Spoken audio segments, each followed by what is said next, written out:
OK សួស្តីអ្នកនរគ្នាអញ្ចឹងឥឡូវមក11:33នាទីហើយអញ្ចឹងឥឡូវខ្ញុំកំពុងរៀបចំសម្ភារៈដើម្បីធ្វើដំណើរទៅខេត្តរតនគិរីស្អែកហើយ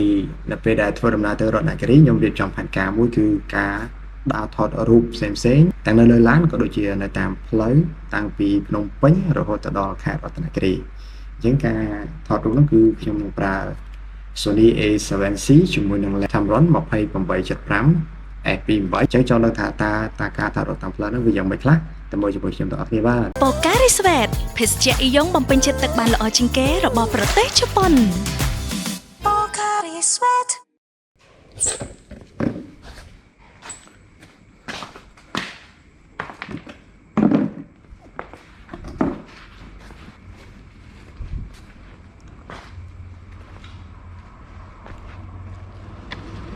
សែតមក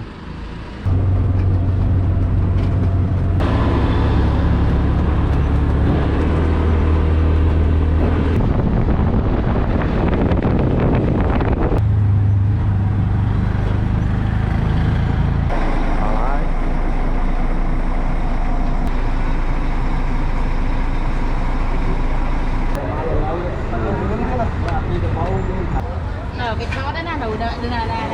bạn mua là mai rồi nè kia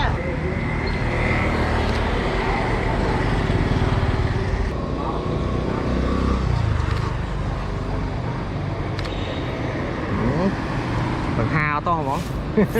Mấy Sằng Hà thôi. mấy sằng ha này ngay.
Lột xa còn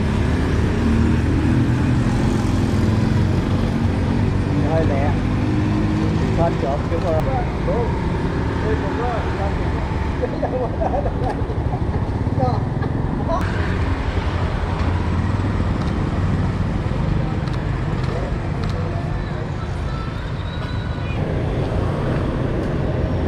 ôi đi về Thôi đâu bây vậy? nhóm thơ video hay vô đúng nó dừng vào hộp để một hộp hè con ấy đó Ta con lán.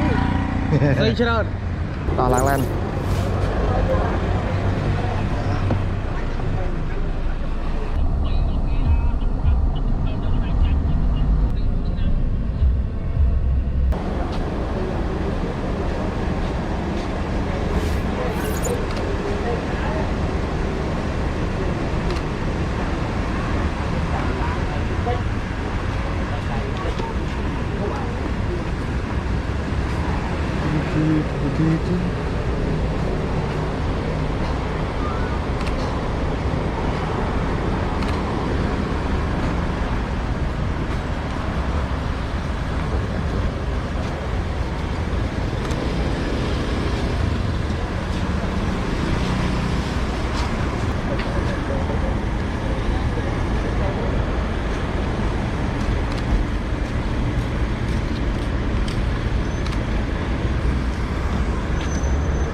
rồi.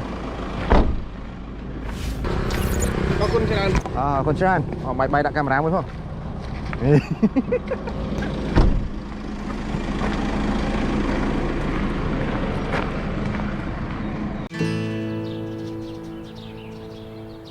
ចាប់តាំងពីដឹងក្តីមក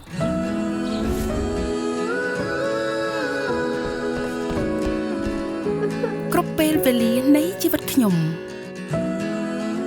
គឺមានប៉ូការីស្វេតនៅក្បែរខ្លួនរហូតមិនថាពេលដែលជួបបញ្ហាលំបាកយ៉ាងណារាល់ពេលដែលមិនស្រួលខ្លួនគឺម៉ាក់តែងតែយកប៉ូការីស្វេតមកឲ្យរហូតសូម្បីតែពេលដែលខ្ញុំពុះពីអស់ពីកម្លាំងកាយក្នុងការប្រកួតរហូតមកដល់ថ្ងៃដែលខ្ញុំទទួលបានជោគជ័យម៉ាក់ក៏នៅតែឲ្យប៉ូការីស្វេតដើម្បីបន្ថែមកម្លាំងកាយចិត្តរហូតអញ្ចឹងថ្ងៃនេះដល់ពេលដែលខ្ញុំត្រូវផ្ដល់នៅប៉ូការីស្វេតឲ្យនៅក្បែរមនុស្សដែលខ្ញុំស្រឡាញ់ដោយដែលខ្ញុំបានទទួលរហូតមកប៉ូការីស្វេតតែងតែនៅក្បែរអ្នកគ្រប់ជំហាននៃជីវិត